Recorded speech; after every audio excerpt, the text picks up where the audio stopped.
H1N1 flu is posing a serious threat to China's People's Liberation Army, with at least 51 outbreaks of the virus reported at army barracks in recent weeks.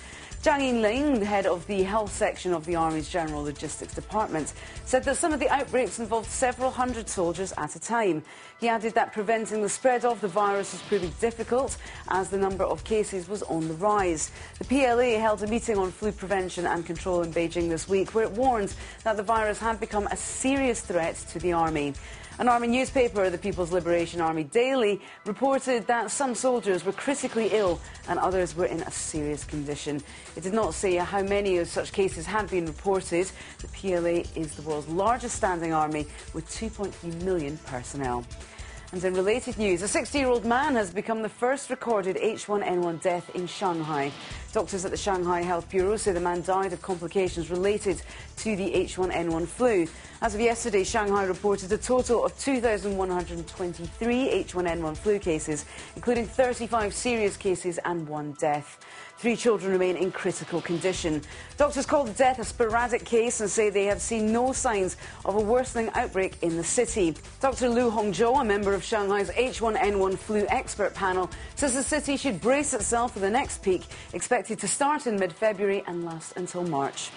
China's one-child policy should be loosened further by allowing more couples to have 2 children. That's according to an article published in the government-controlled People's Daily.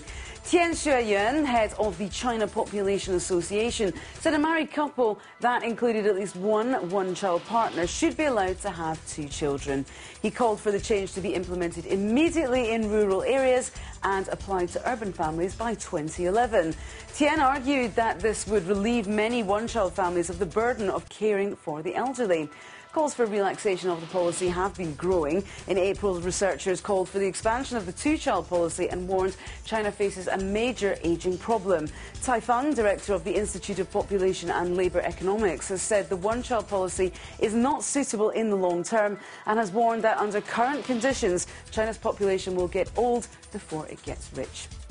3 more people have been sentenced to death for murder and other crimes in connection with the July 5th riots in Urumqi, the capital of China's Xinjiang region. Friday's sentences follow 5 other death sentences handed down on Thursday. These are for killing a police officer with a brick, kicking bystanders to death and other crimes committed during the riots, which killed 197 people, most of them Han Chinese. Officials say more than 1,600 others were injured. Another suspect was sentenced to life imprisonment by the Intermediate People's Court of Urumqi, while 3 others were given various jail terms.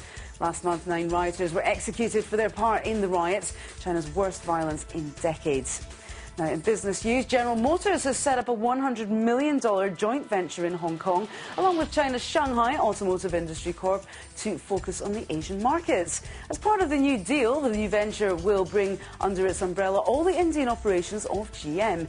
The US manufacturer will also produce and sell small cars and mini commercial vehicles developed by Shanghai GM and SAIC GM Wuling Automotive Co. in India.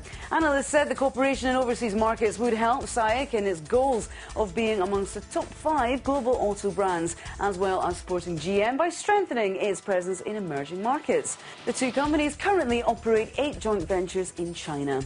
Finally, there are sad faces at Washington's National Zoo as the time to say goodbye to its beloved 4-year-old panda, Taishan, draws near. The panda will be sent to China in line with the loan agreement that brought the cub's parents to the US capital. Taishan, who was born in 2005 to international fanfare, was supposed to be sent to China 2 years ago. However, both sides extended the agreement by 2 years. The cub's parents, mother Mei Xiang and father Tian Tian, are on a 10-year $10 million loan to Washington Zoo, which ends next year. The cub has been one of the zoo's most popular attractions since its birth 4 years ago. Just 3 other US zoos also have giant pandas: Atlanta, Memphis and in San Diego. And that's the BON News headlines for now, but we'll be back with more news after this.